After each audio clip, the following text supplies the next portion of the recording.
everyone. Thanks so much for watching today.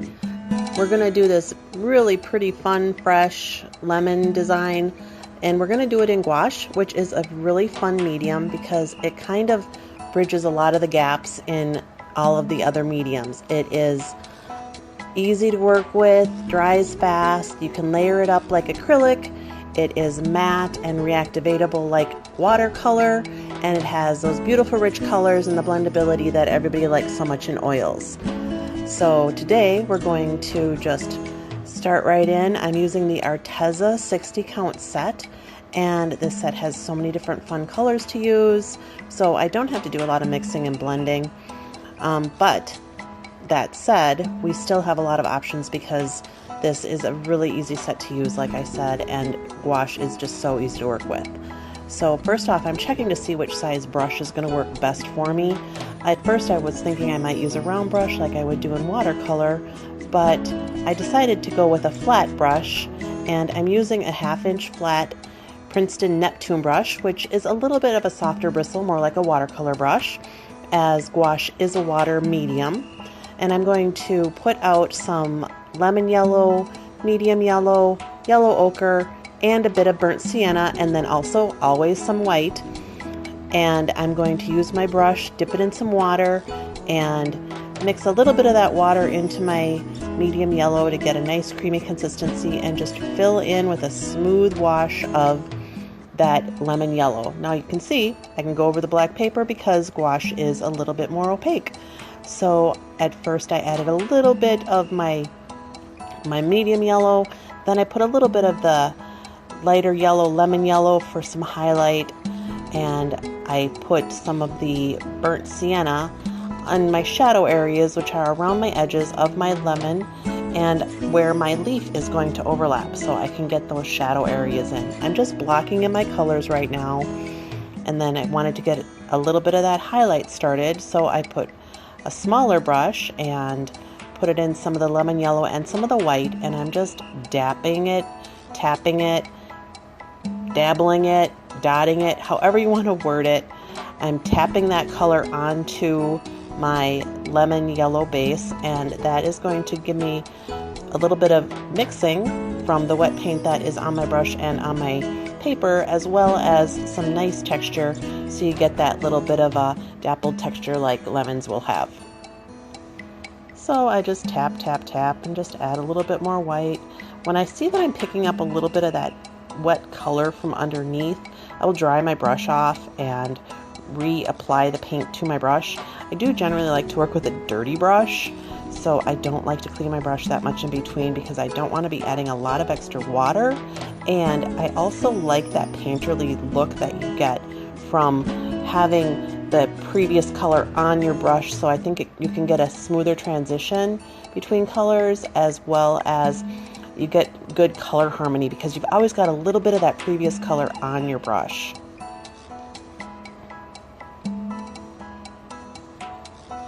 So after I was done with the smaller brush getting in the basic areas of my color, I did go back to my Neptune brush, and that is a dry brush, and I just kind of tapped it on. You'll notice that I'm rotating the brush and I'm using different angles and different pressures on that brush, so I get the texture in without it looking like a perfect cookie cutter stamp going right across everything. So I have the base in on my lemon, and we're definitely going to work on that a little bit more later. But now we want to base in our leaves. So I dampen my brush. Every time my hand goes off camera, you can see that what I'm doing is I'm dipping my brush in some water, tapping off any big droplets, and then going into my paint. So the paint is nice and smooth and creamy. So I'm using the leaf green and nice broad strokes to smoothly fill in my leaf shape.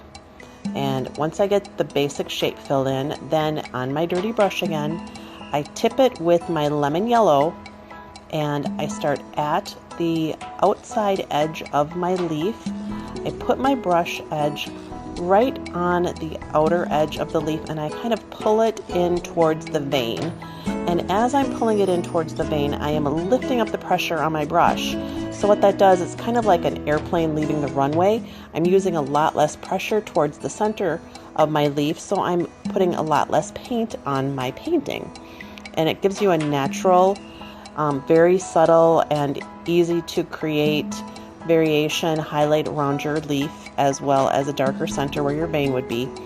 It's so quick and easy to do once you get the hang of it. I think you'll notice I can whip these leaves out in a matter of a minute.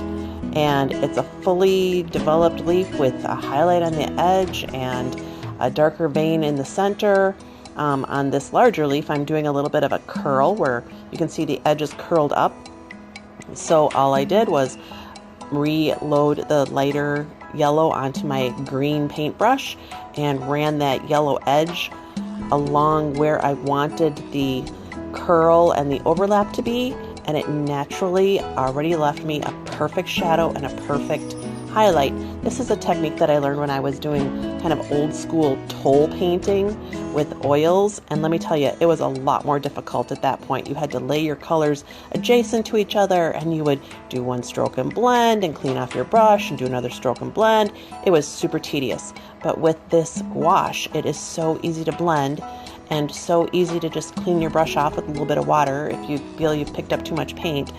So I'm really enjoying this medium. It's kind of a newer medium for me. I'd never really worked with it that much in the past, but I find that it's so forgiving and it's so enjoyable to work with, and I hope that everybody else likes to work with it too, because I'm definitely going to be doing more tutorials with the gouache. So now I'm working on a third leaf that's kind of tucked in the back there. Again, I wanted to have it look like it was kind of cupped and had a little bit more of an edge that you were seeing facing you. So I picked up a little bit of the lemon yellow and even a little bit of the white so I could get a definition between the shadow behind that curved lip that was over in front of the base of the leaf. Now I kind of thought, oh, maybe I picked up a little bit too much of the white, so I just picked up more of the green and went right back and darkened up that bottom edge of that curled up leaf. And now we're going to do that back leaf, same thing, same brush, same everything. Just dip it in a little bit of water, go into your leaf green, nice smooth flat strokes to fill in the base shape of your leaf. Pick up a little bit of that lemon yellow, put that chisel edge right on the edge of that leaf and pull it in towards the center, lightening up on your pressure as you move towards the center of the leaf. It's kind of a little flicking type stroke that I've developed over the years. It just comes in so handy. It's such a great skill to learn, so I highly recommend that you practice this.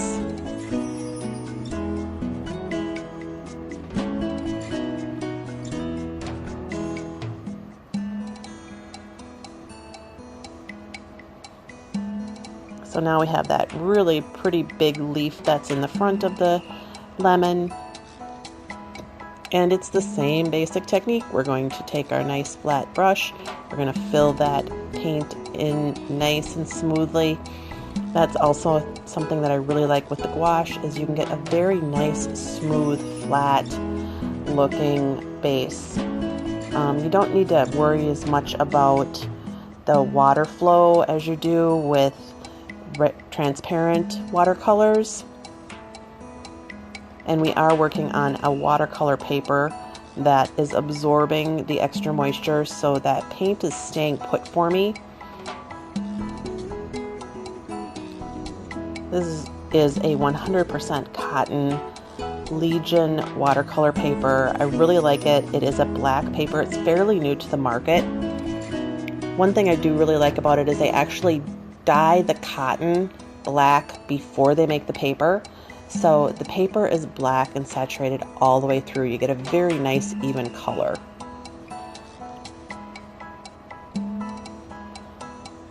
So once those leaves dried for just a minute, because there again, this is a quick drying medium, I did add a little bit brighter yellow highlight on my edges. There again, on my dirty brush, just picked up a little bit of that lemon yellow and just popped those edges a little bit more by laying the flat of my brush onto that edge and pulling slightly towards the center. Now with my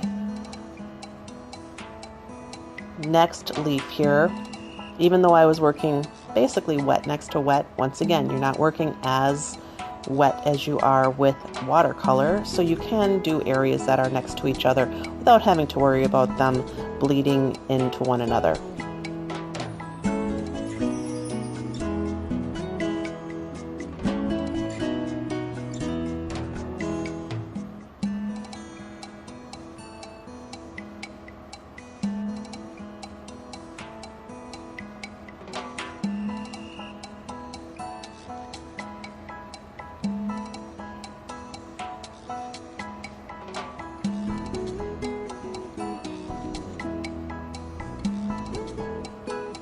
So because this leaf is a little bit more towards the foreground and is in front of the other leaves and the lemon, I did want those edges to be even a little bit lighter, and it's a small leaf, so it's a younger, newer leaf, so it would have more of the yellow undertones to it.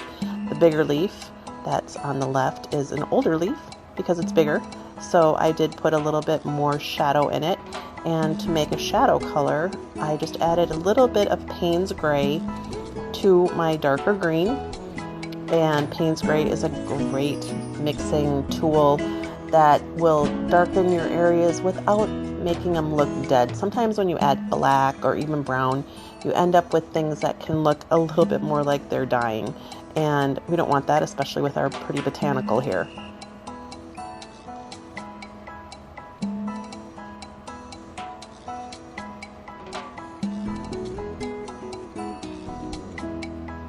So I put in the little bud base for my blossoms. Same thing, dirty brush, a couple little quick strokes with the multiple colors loaded on it.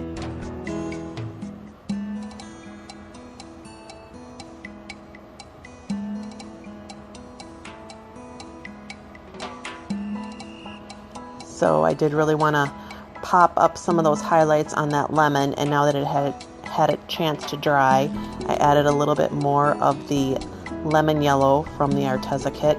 You'll notice that that lemon yellow has a little bit of a green undertone to it, which I think works very well for this painting, especially with all of those leaves that are kind of overhanging the lemon. You would get a little bit of a lemony yellow cast to it, a little bit of a green reflection almost. So I wanted to get that nice and fresh looking.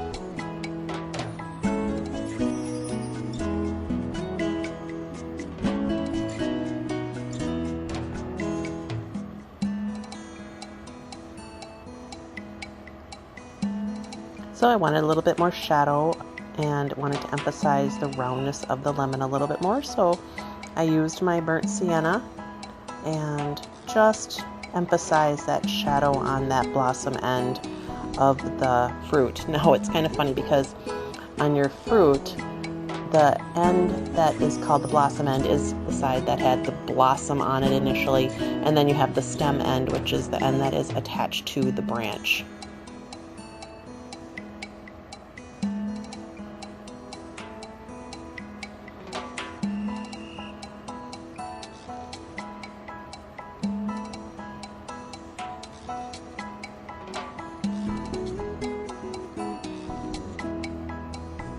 So now I've gone into a little bit of white on my smaller round brush, and I'm just tapping in a little bit of a bright highlight. I also wanted it to look a little bit hazy almost, because we are going to be adding some water drops coming down. If you don't want to do those water drops, you definitely don't need to.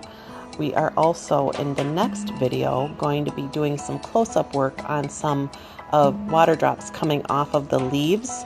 So the leaves and the lemon will look like maybe it was in a rain shower or got watered or just looks extra juicy, but I wanted to integrate the water drops from the leaves onto the lemon as well. But like I said, you can certainly skip the water drops if you want and just have it be a very pretty, bright, fresh looking botanical painting.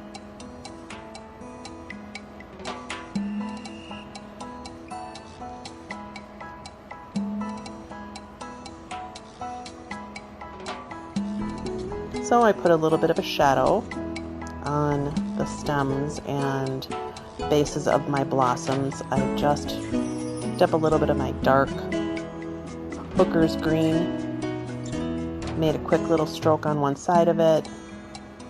I'm not trying to be super precise, I just want to give the impression of some depth and a little bit of color variation between the greens.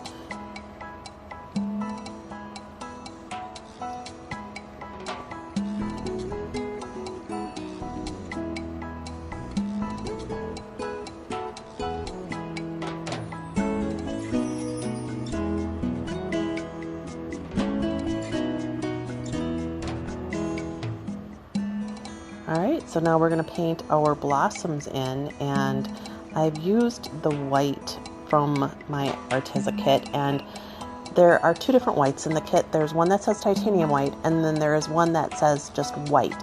And the one that just says white is more of a mixing white. It's a tiny bit transparent, which works great when you're working on a black paper. You can let the black paper do its thing and be your shadows. So I loaded up my round brush, the bigger round brush, number 8, and I just made some strokes. They're kind of there again, a very basic tool style leaf or petal stroke. So I loaded up my brush, I pushed my tip of my brush into the paper, laid the bristles down flat for the petal, and picked it up, coming back to a point on the brush, so you get this nice kind of comma stroke, which is also the perfect petal stroke.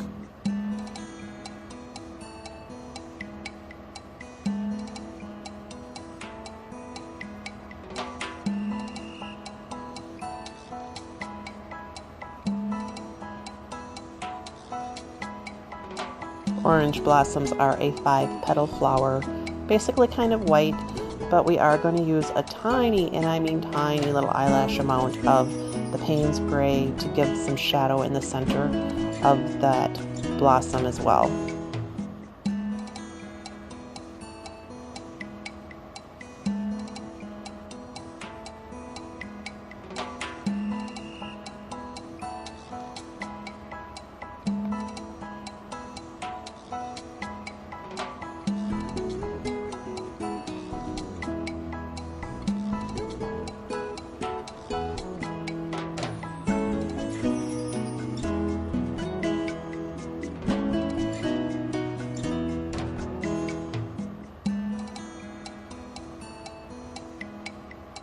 So you can see me laying those bristles down onto the paper and then picking them up so the point is back on straight up and down at a 90-degree angle, so you get that really nice petal shape.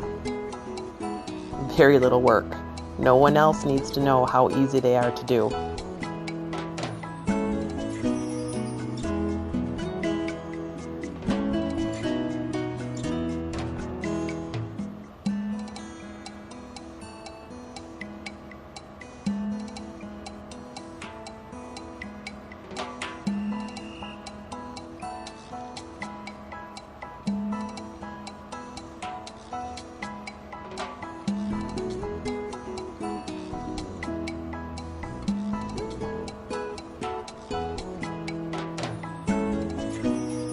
The very center of the orange blossoms almost has like a little bit of a pistil, but it's got like a little crown in the center that has ruffles around it where the pollen is.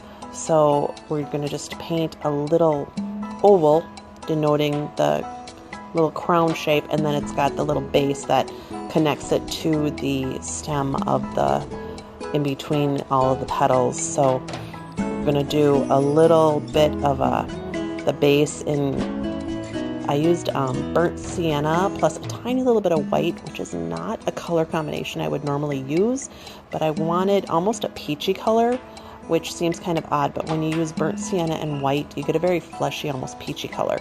And I painted in the base of that little crown that's connecting the center, and then around the top of that, I dipped my brush in some white and some yellow and just little teeny dots in an oval shape at the very top of that pistil to look like little pollen buds, little soft, almost like a fuzzy crown on top of that.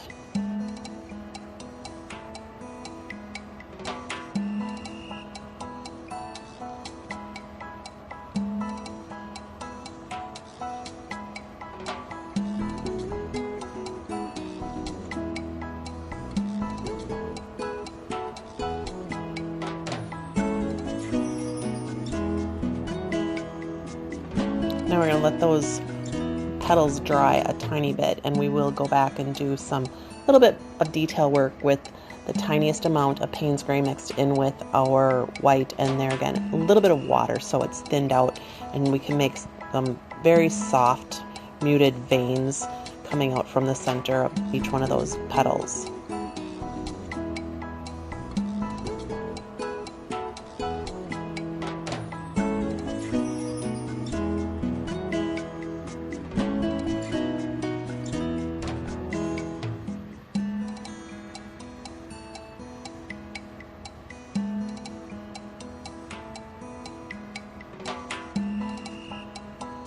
So now I started doing some of the water drops. There again, if you don't want to do these water drops, you absolutely don't need to. The painting is beautiful without them, but I wanted to get that kind of feeling of motion and the freshness of the fruit.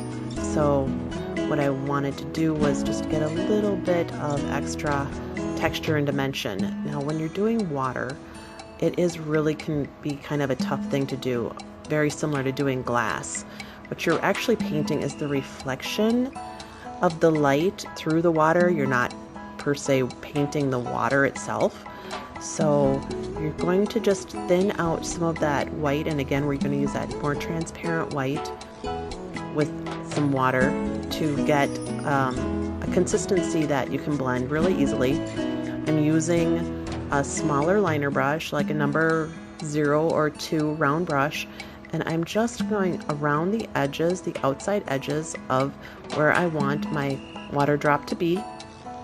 And then I dry off the brush, just wipe it over a piece of paper towel, and just softly blend those edges in.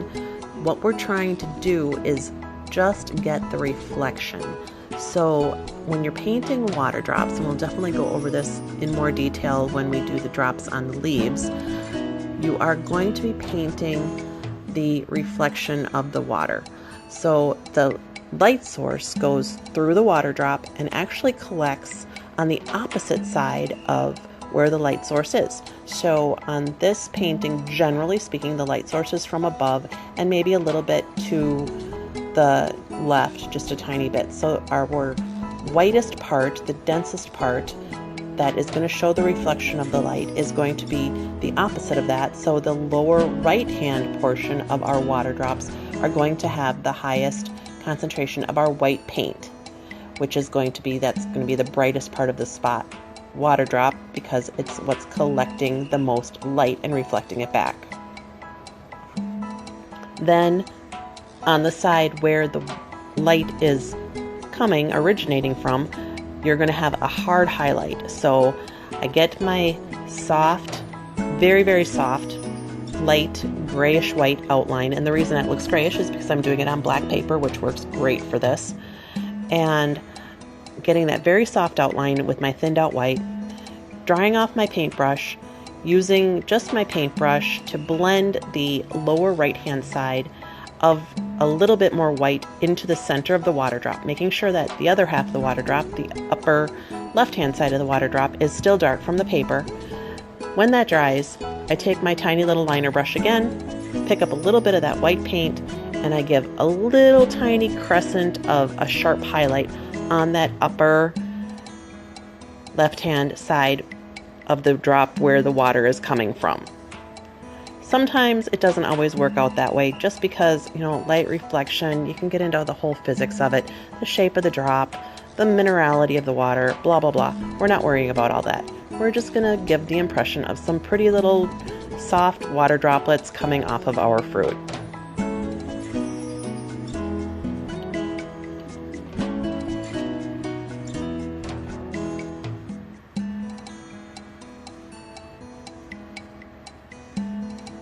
Now when you're doing a water drop on an object, not kind of floating in the air like the ones that are coming off the fruit would look like, you may need to make sure that you can see the color of that background object through the water drop. So you'll notice that the larger water droplet that I have on the lemon, you can see the yellow from the lemon through that water drop. And that there again is something that we're going to go over in much more detail when we do the water drops on the leaves.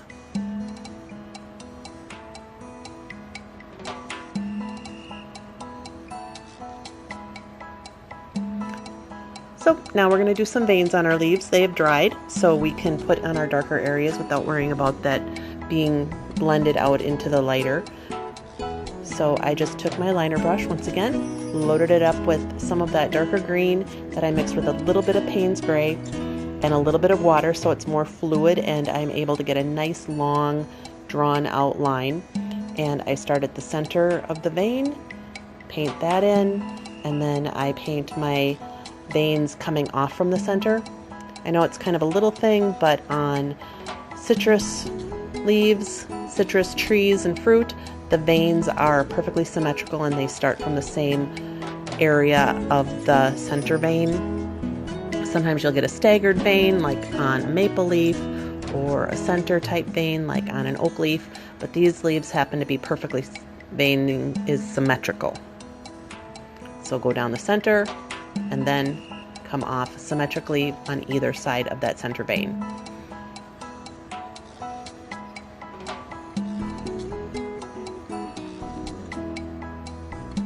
Then when that darker color dried, I actually went back over it with a thinned out version of the lime green so it would give it more dimension. And we're even going to hit some of those veins with the iridescent pearl white at the very, very end, but we have to let them dry before we can do that.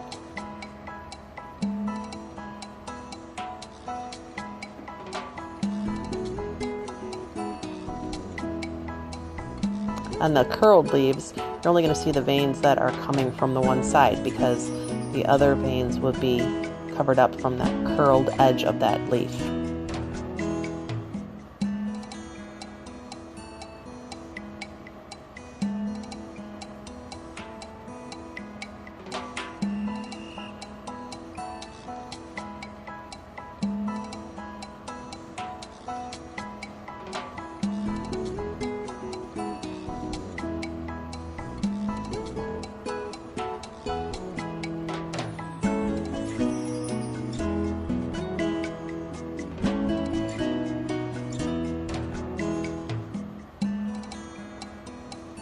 I decided to go back and I put a little tiny bit of extra shadow underneath the water droplets that I had on the lemon. I used burnt sienna for that. You don't want to use black in your yellow, it will turn green. You don't want to use brown in your yellow, it's going to look too dead. So I wanted to just be one shade darker, so I added a little bit of burnt sienna.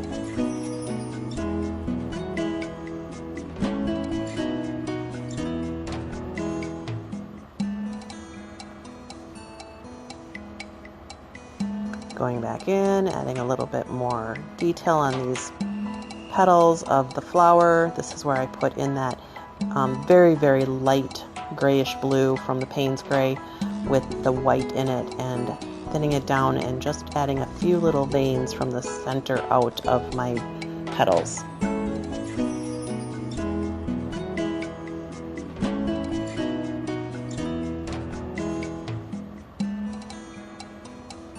Adding some of those brighter highlights also on my water drops because now my water droplets had dried. When you try and do it when they're too wet, it's going to blend in And sometimes if you want a sharper edge on it, you do need to let that base coat dry, and then you can go back in and add your finer details.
I'm just going in and sharpening up some of those details.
Alright, so we have this pretty lemon with our blossoms and our leaves, but it's just kind of floating there, so I want to get a branch to kind of anchor things. And I used my flat Neptune brush once again, and I loaded on the brush both burnt sienna and burnt umber, and I'm using the chisel edge of the brush to kind of draw in that branch, and I'm working in the direction that that branch would have grown, so I'm working the long way, and I'm doing kind of choppy strokes to give the impression of some wood grain, and I'm trying to make sure that I leave a little bit of the black showing through from the paper. I'm filling in all those little areas to connect everything together so it's all related to each other. And then I picked up a little bit of my yellow ochre and my medium yellow and just did some choppy strokes kind of in the center of the branch where it would be rounded and it would be a little bit closer to the viewer. So once again, I'm using these kind of choppy strokes. I want them to overlap and connect to each other, but I don't want them to look super overly blended or very fussy. I just want to give the impression that here's a branch and it's got some dimension to it and a little bit of bark on it. And I picked up a little bit of the white and did the same thing to get even a stronger highlight and to heighten the contrast between the dark paper and the lighter parts of the branch.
So we'll just get a few more of those highlights up on the roundy part of that branch, give it a little bit of texture. Let's tap in some of that lighter white with the brown mix. Of course, I couldn't just leave those leaves alone. I just had to put a little extra highlight on them. Now we're going to get some of that pretty Finetec paint on there. I love this stuff. It is the best for a little extra highlight. So I took my spray bottle with some water and I activated all of my paints, sprayed them down real well, let them sit for a few seconds. Then I grabbed my number 4 liner brush and I worked that water into the paint. I wanted to make sure it was really incorporated, that I activated the gum Arabic binder in that paint so it would be a nice, even, creamy coating of it. And I just put a few extra dashes of highlight on the tips and edges of my white leaves and a tiny little bit on maybe 1 or 2 of my water drops. And then I did add an extra highlight at the center of some of my veins on my leaves, the veins of the leaves that would be facing up towards the sun. Don't go super crazy with this. We don't want your entire picture to be covered in this paint, because if it's all shiny, your eye can't focus on anything. Nothing is special then. We want to make sure we just get a little extra something, a little shine, a little shimmer on some of those highlighted areas. Thanks for watching. Coming soon will be part 2, the water drops on the leaves. That will be a detailed tutorial